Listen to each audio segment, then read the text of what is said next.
근데 이렇게 문제는 뭐냐면 대부분이 투자하는 투자 대상이 요즘은 주택이거든요, 솔직히. 주택 중에서도 투자 수익이 많이 남으려면 어디 거 해야 돼요? 조정 대상 지역 내 거 해야 되는 게 솔직히 맞거든요. 그러면 두 가지를 지금 봤는데 개인 비사업자 양도소득세도 중과가 매겨지고 개인 비사업자 매매업자도 중과가 매겨지고 달라질 게 없잖아요. 그러니까 사람들이 눈을 이제 돌립니다. 어디로? 마지막 방법 법인으로 이제 눈을 돌립니다. 법인 얘기 한번 해볼게요. 법인으로 사업을 한다고 하면은 아까 개인은 어떻게 되냐면 개인 사업자는 내가 세무서 가가지고 사업자 등록 내주세요 하면은 바로 나와요. 전혀 불편함이 없습니다. 법인은요, 저 법인으로 사업자 내주세요 하면 뭐라고 해요? 법인 설립을 해오라고 합니다. 법인은 별도의 인격체를 만드는 거예요. 나는 이 인격체를 이용해서 부동산을 사고 파는 작업을 해야 됩니다. 즉 법인의 인격을 만들려면 이 법인 등기부 등본이 완성이 돼야 됩니다. 즉 법인 설립을 위해서 이 등기부 등본을 완성을 해야 되는데 법인 등기부 등본이 완성되기 위해서는 그 전에 본점 소재지는 어디로 할 것이고 이 법인의 이름은 어떻게 할 것이고 이 법인의 자본금, 초기 투자 비용은 얼마로 할 것이고 이 법인을 만들어 가지고 어떤 사업을 운영할지, 또 법인의 인적 구성이 두 가지거든요.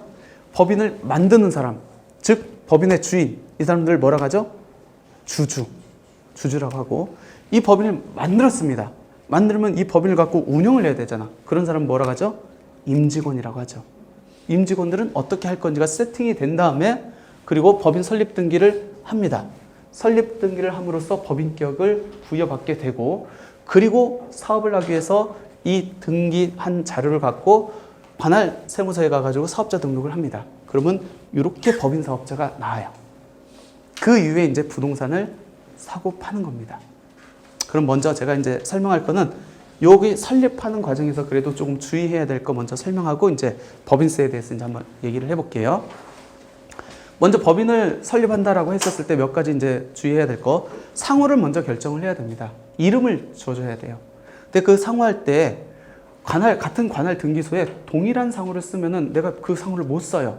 그러니까 인터넷 등기소에서 법인을 만든다고 했을 때는 법인 상호 검색을 하셔가지고 내가 생각하고 있는 상호를 지금 쓸 수 있는지를 먼저 확인을 하셔야 될 것 같고요. 그 다음에 등기부 등본을 보시면 여기에 목적란이 있어요. 여기에. 그러면 이 법인이 어떤 사업을 할지를 다 넣으라는 겁니다. 요 안에 들어가 있어야 사업자 등록할 때 업종, 업태를 이 목적안에서 끄집어 쓸 수 있습니다. 나는 부동산 매매업을 할 건데 여기 목적안에 부동산 매매업이 없다? 그럼 사업자 등록 안 내줘요. 그러니까 당연히 부동산 매매업은 들어가겠죠.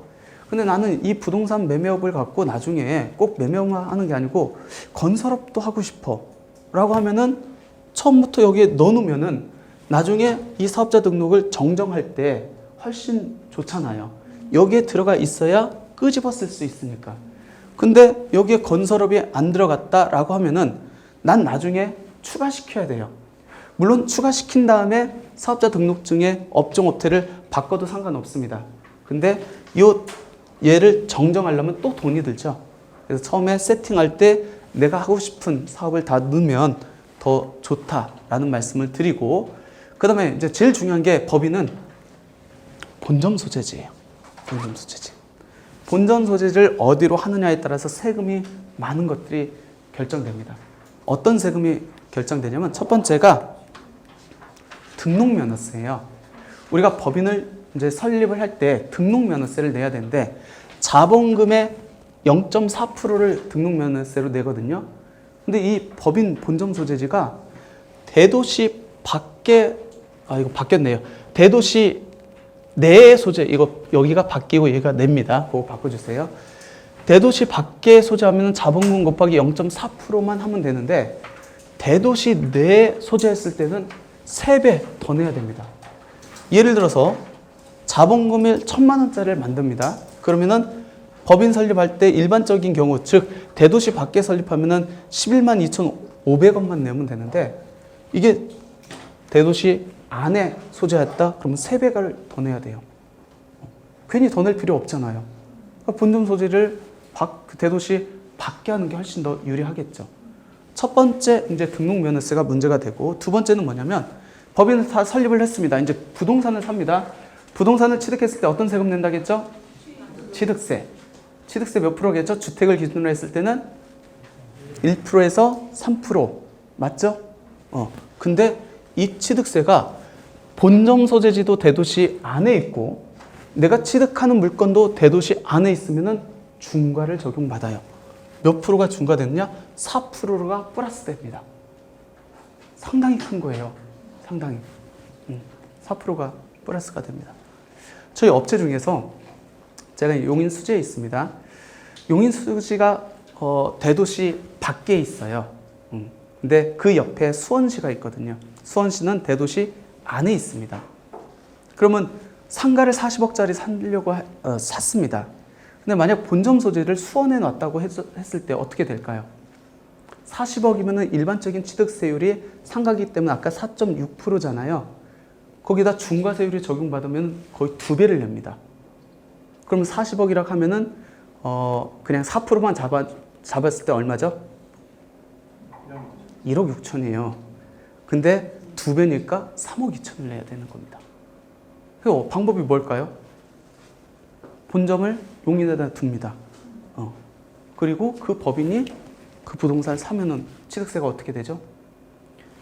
취득세가 중과가 되는 거는 본점 소재지가 대도시 내에 있고 본점 소재지 내의 부동산을 취득했을 때 취득세가 중과가 됩니다.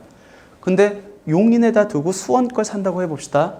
본점 소재지는 대도시 밖에 있고 부동산 소재지는 대도시 내내 기본세율이 적용됩니다.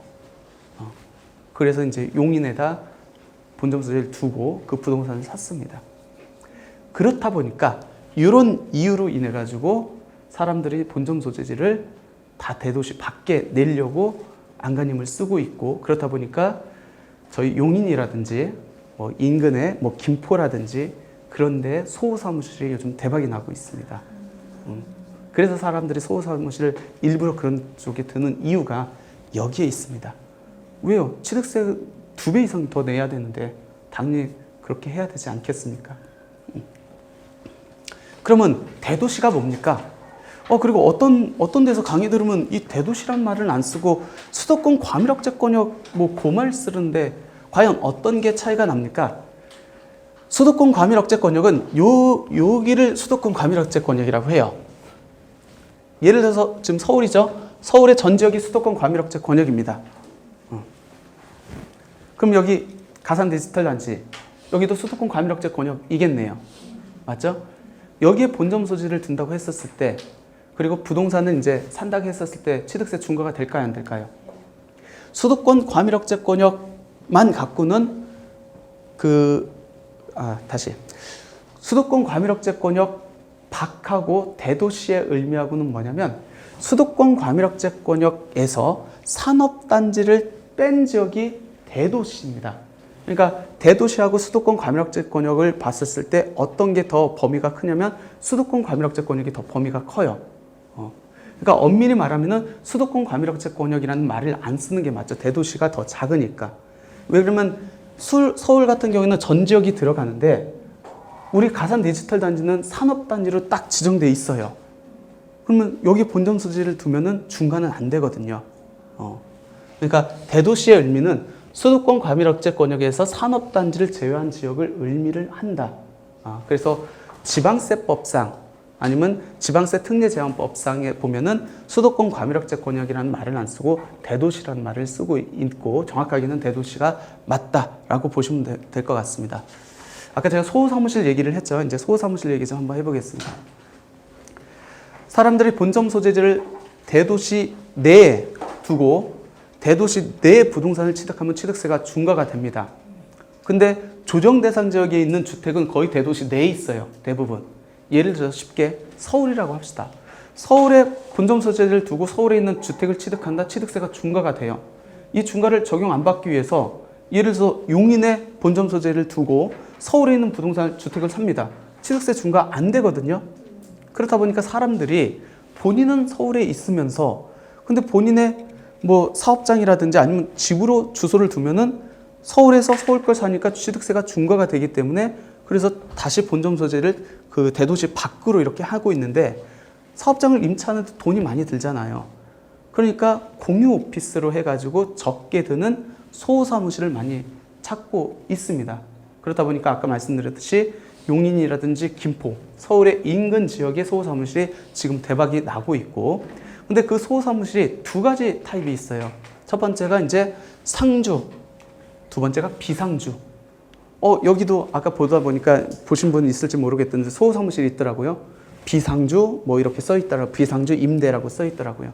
차이는 뭐냐면 상주는 쉽게 말해서 소사무실 이제 요런 거를 이제 터가지고 각 방을 만들고 공유할 수 있는 그런 뭐 오피스 공간이 있고 그런 거거든요. 상주는 내 방이 있는 거, 비상주는 내 방 없이 공동된 공간만 같이 사용할 수 있는 거. 내 방이 있으면 당연히 임대료가 더 비싸겠죠? 비상주는 당연히 공유된 지역만 쓸 수 있기 때문에 임대료가 싸겠죠. 그래서 비상주 같은 경우는 한 3만 원에서 10만 원 사이 되는 것 같고, 상주는 한 뭐 20만 원에서 30만 원 이렇게 되는 것 같아요, 지금. 그러니까 사람들이 굳이 부동산 매매업 투자라는 특성상 방이 있어야 됩니까? 없어도 됩니까? 없어도 되죠. 거의 대부분 임장 가고 하니까. 그러니까 비상주로 이렇게 많이를 하고 있는데, 이 소사무실과 관련해서 지방자치단체도 알아요. 아는데 본점 소재지의 정확한 의미는 인적, 물적 구성원이 있어야 되는 겁니다. 근데 상주 같은 경우에는 내 방이 있기 때문에 물적 구성이 있죠. 인적은 뭐 직원을 꼭 더 해야 되는 건 아니기 때문에 큰 문제는 없을 것 같지만, 비상주로 가는 경우에는 인적은 굳이 뭐 아직 직원을 두지 않으면 없다고 치더라도 물적 그게 없잖아요. 그냥 공동된 그냥 공간이잖아요. 그래서 가끔씩 아직까지는 크게 문제 삼고 있지 않은데 일부 지방자치단체에서는 이 취득세 이렇게 그 신고하러 가면은 본점 소재지가 소사무실이면은 문제를 태클을 걸고 있습니다. 그리고 일부 세무서에서는 인적 물적 구성이 안 됐다고 봐가지고 특히 비상주 같은 경우에는 사업자 등록을 안 내주고 있습니다. 왜? 사업자 등록은 사업장 소재지가 있어야 되는데 그 사업장의 의미가 인적 물적 구성이 있는 소재지여야 되거든요. 근데 비상주는 그게 아니잖아요. 그냥 자리만 이렇게 마련하는 거잖아요. 그래서 제가 봤을 때는 나중에 문제 소재지를 없애려고 하면은, 왜 취득세가 중과가 안 되는 줄 알았다가 중과가 되면은 생각보다 그 세금이 상당히 많습니다. 그래서 웬만하면은 소사무실을 이용한다 할 경우에는 상주 사무실을 이용하는 게 낫지 않을까라는 개인적 견해입니다. 그리고 이제 법인을 구성하는 데 있어 인적 구성 두 가지 있다고 말씀드렸죠.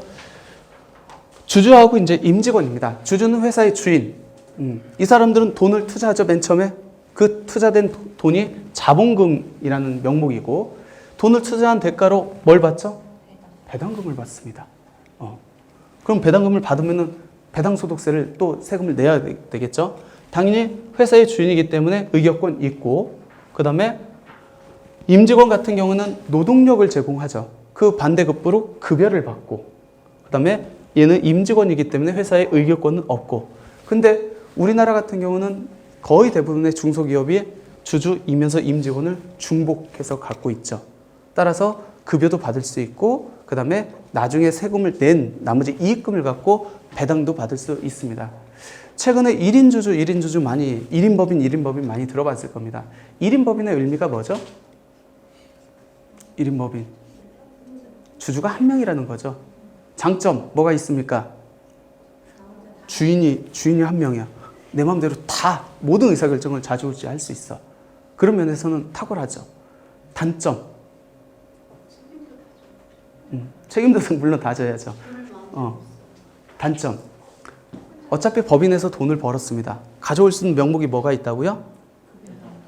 내가 임직원으로서의 급여를 가져올 수 있고, 그 다음에 주주로서의 배당을 가져올 수 있습니다.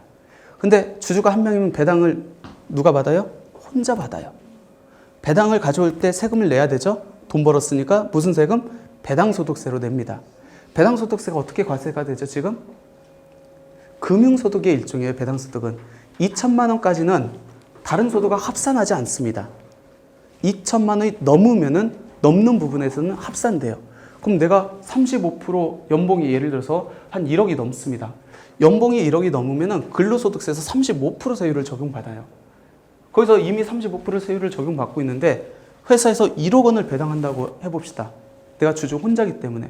그러면 이 1억 원에 대해서 35%를 이미 적용받고 있기 때문에 3,500만 원의 세금을 배당소득으로 내야 된다는 얘기입니다. 근데 여러분들이 주주를 5명으로 쪼개놨어. 5명으로. 그럼 1억 원을 배당한다고 했었을 때 주주 한 명당 가는 금액이 얼마죠? 2천. 2천까지는 분리과세입니다. 분리과세는 뭐죠? 다른 소득하고 합산하지 않는다는 거예요. 그럼 내가 35% 세율을 적용받는다 할지라도 이 35%하고 합산하지 않고 나는 1,400만 원만 세금을 낸다는 꼴입니다. 결론적으로 1인 주주가 의사결정에서는 굉장히 유리하지만 세금적인 면에서는 불리하다는 거예요. 그렇다고 회사의 주인을 아무나 줄 수 없죠. 맞죠? 왜? 배당을 청구할 수 있는 권리가 있는 사람들이에요. 그러니까 누구한테 줘야 돼요?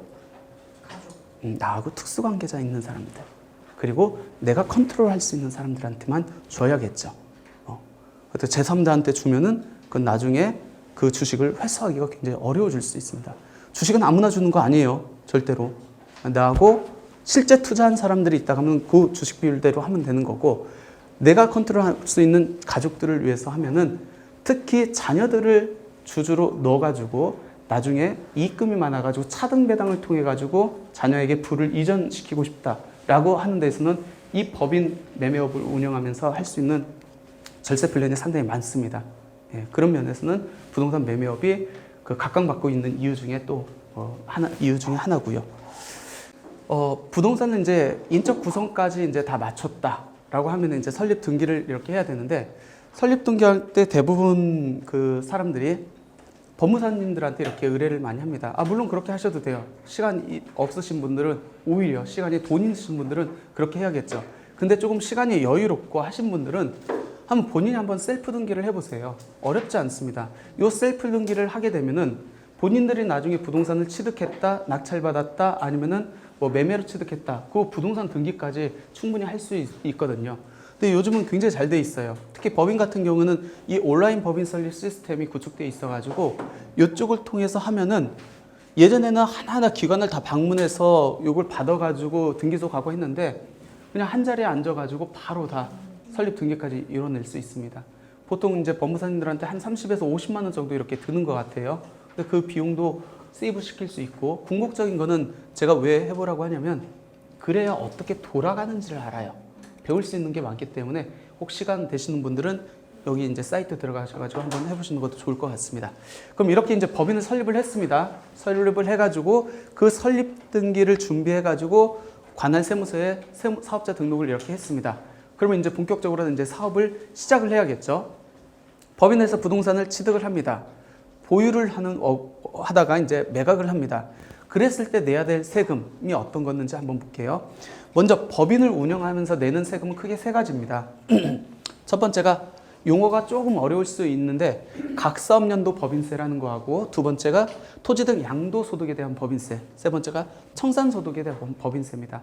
이거는 법인을 청산했었을 때, 법인을 우리가 그 설립 등기를 했잖아요. 이 법인을 없애려면 이제 청산 등기를 해야 되는데 해산 절차를 거쳐야 되는데, 그때 내는 세금이니까 실무적으로는 거의 아직까지는 다 뭐 크게 신경 안 쓰셔도 되고, 우리가 운영하면서 내는 세금이 요 각사업연도에 대한 법인세하고 토지 등 양도소득에 대한 법인세입니다. 얘는 뭐냐면 우리가 아까 종합소득세 봤죠? 그거하고 똑같다고 보시면 돼요. 즉 이익을 산정해 가지고 세금을 부과하는 겁니다. 얘는 뭐냐면 아까 부동산 정책을 일관성 있게 추진하기 위해서 양도소득세에서 중과하고 있는 조정대상 지역 내 주택은 아까 개인 부동산 매매 사업자로 간다 할지라도 동일하게 만들기 위해서 비교과세라는 제도가 있었습니다. 그럼 사람들이 어떻게 해요? 이 법인으로 또 옮길 거 아닙니까? 그럼 옮기면은 이 정책이 일관성 있게 유지되기 위해서는 뭔가 또 제도적 장치가 있어야 될 거 아니에요. 그래서 만들어놓은 게 토지 등 양도소득에 대한 법인세입니다. 즉, 요 세금은 기본적으로 내고 주택을 양도했었을 때, 근데 여기서 말하는 주택은 조정대상 지역 내 주택만 아니고 전국의 모든 주택이에요. 모든 주택을 양도했었을 때 양도가액에서 장부가액 뺀 거를 10% 더 내 라고 해서 우리가 흔히 이거를 추가과세라고 합니다. 그러면 법인에서 주택을 팔았을 때는 요 세금도 내고 요 세금도 내겠네요. 법인에서 상가를 팔았다. 그러면 요 세금만 내겠고. 이해되셨어요? 그럼 얘는 세금을 어떻게 계산되는지 한번 볼게요. 비슷합니다. 어차피 이익에 대해서 세금을 내는 거기 때문에 단지 세금을 아까 개인 같은 경우에는 종합소득세로 내고 얘는 법인이기 때문에 법인세로 내는 겁니다. 계산 구조 한번 볼게요. 수익금액, 취득가액 빼고 필요경비 빠지고 각사업년도 소득금액에서 10년 동안 결손금 있으면은 그거 빼주고 세율이 4단계 누진세율 10%에서 25% 세율을 적용합니다. 똑같죠? 개인하고 다를 게 없습니다. 왜? 어차피 이익에 대해서 세금을 내는 거기 때문에. 물론 여러분들이 실제로 이 법인세를 공부할 때 보면은 수익금액 이런 말이 안 나와요. 근데 제가 그 법인세를 그냥 간단하게 이해하기 쉽게 그냥 용어를 이렇게 바꿔놨습니다. 근데 이렇게 이해하셔도 전혀 문제 없습니다. 그러면은 아까 종합소득세하고 차이점이 뭡니까? 한번 볼게요. 종합소득세의 계산 구조는 요거였고 법인세는 요겁니다. 수익금액 똑같아요. 취득가액 똑같습니다. 필요경비, 여기는 사업과 관련된 모든 필요경비 인정된다겠죠. 근데 내 사업에 대해서 내가 대표자로 있어. 내 급여 처리 비용 됩니까? 안 됩니까? 안 되죠. 근데 여기에서는 대표자 이사 인건비. 왜? 법인은 내게 아니기 때문에. 내가 임직원으로 있으면 노동력을 제공하니까 당연히 받을 수 있죠. 그럼 경비 측면에서는 개인이 나요? 법인이 나요? 여기 훨씬 낫겠네.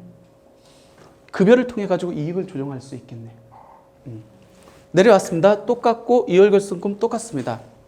세율 얘는 6에서 42% 세율입니다.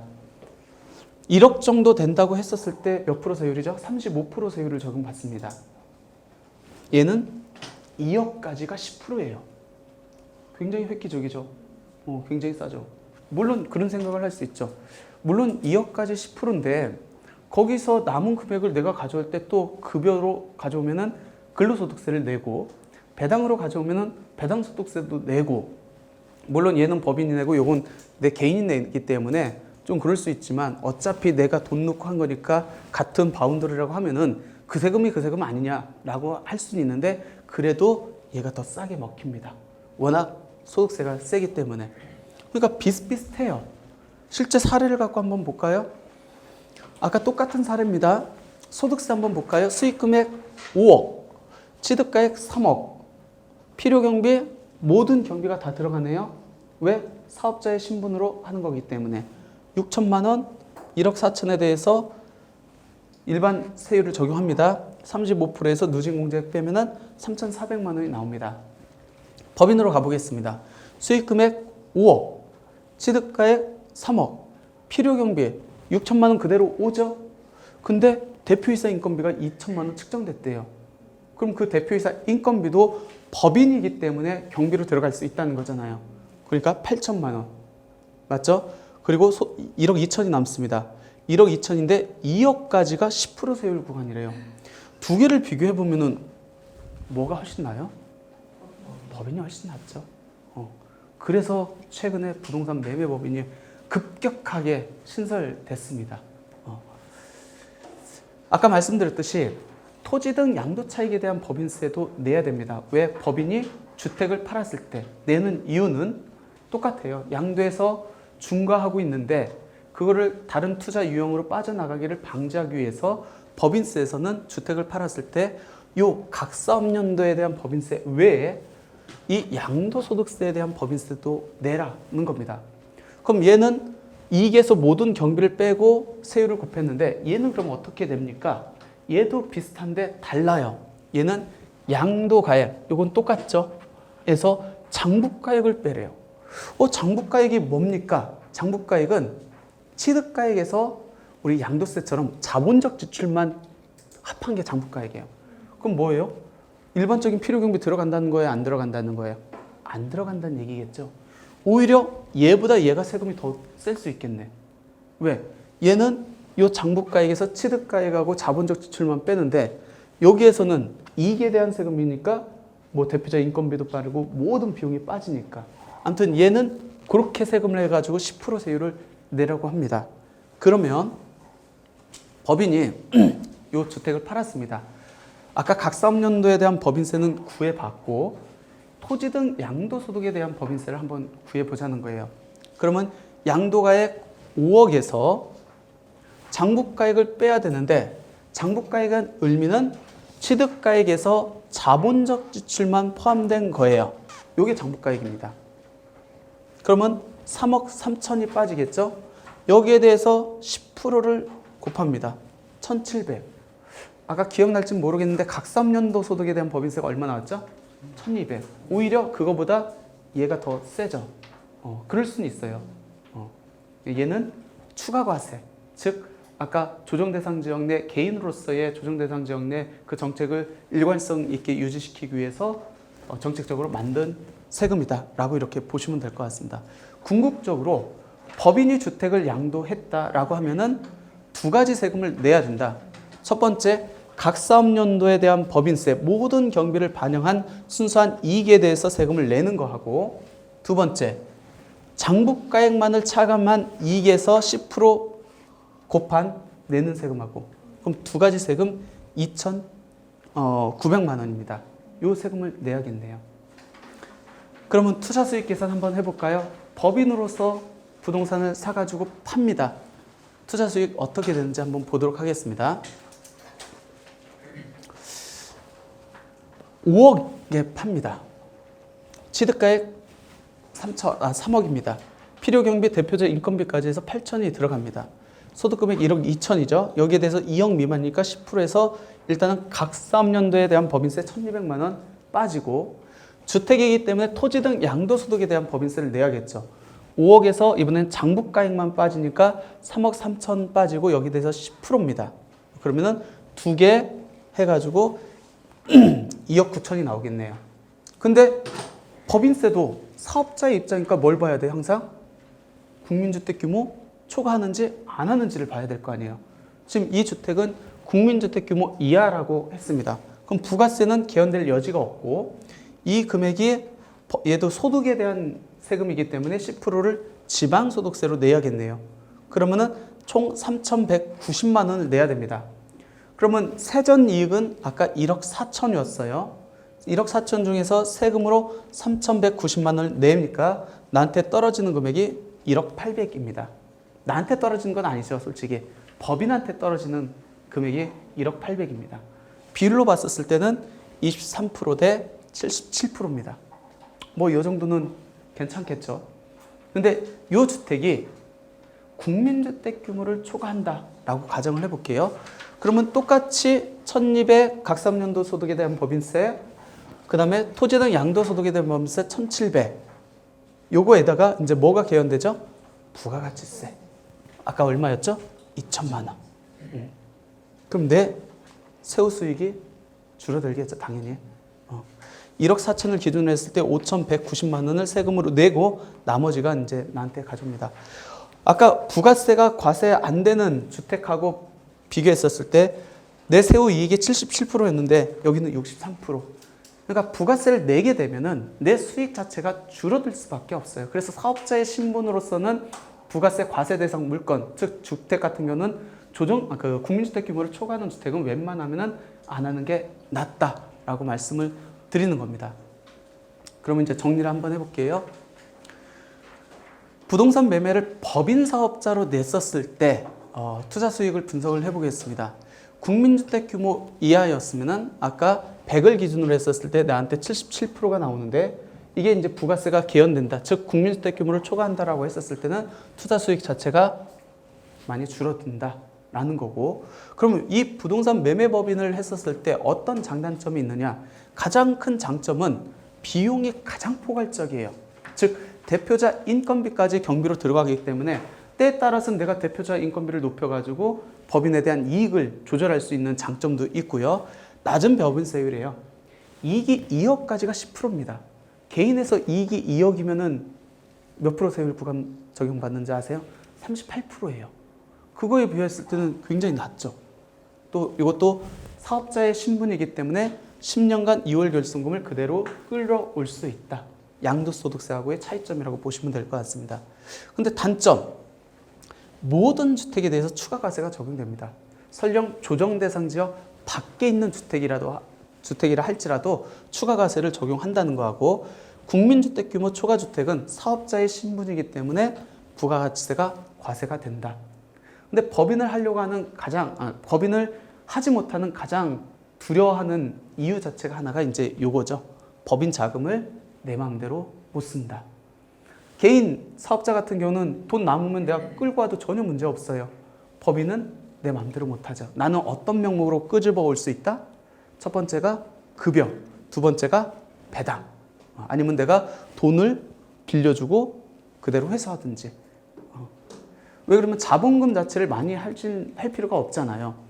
옛날에는 법인 같은 경우는 최소 자본금이라고 해서 얼마였죠? 5천만 원이 기본적으로 세팅이 돼야 법인을 설립할 수 있었는데, 지금은 이 최소 자본금 제도가 없어지니까 오래됐죠. 자본금 100만 원으로도 법인을 설립할 수 있습니다. 특히 지금 부동산 매매법인은 어디 입찰을 하는 게 아니죠. 그렇기 때문에 자본금을 굳이 많이 할 필요가 없습니다. 그래서 통상적으로 한 1,000만 원에서 5천만 원 정도에서 왔다 갔다 이렇게 하고 있는 것 같아요. 근데 그 돈으로 1억짜리를 아파트를 사려고 합니다. 돈이 있어요, 없어요? 없죠. 예를 들어서 내가 자본금을 1,000만 원으로 세팅을 했습니다. 이 1,000만 원 갖다 1억짜리 못 사잖아요. 그럼 돈 어디서 끌어와야 되죠? 어디서 끌어오죠? 은행에서 끌어오든지. 근데 은행에서 100%를 다 끌어주면 상관이 없는데 안 되죠. 그럼 누구한테 빌려와요? 대표이사한테 빌려와야 되죠. 빌려오는 건 상관없어요. 내가 법인한테 빌려주는 건 상관없습니다. 그럼 대표이사 이자 받아야 됩니까? 안 받아야 됩니까? 받아야 돼, 안 받아야 돼? 받아도 되고 안 받아도 됩니다. 받았을 때는 어떤 문제가 발생하죠? 예를 들어서 1억을 법인한테 이제 꿔줬습니다. 그러면 난 이자를 받는다.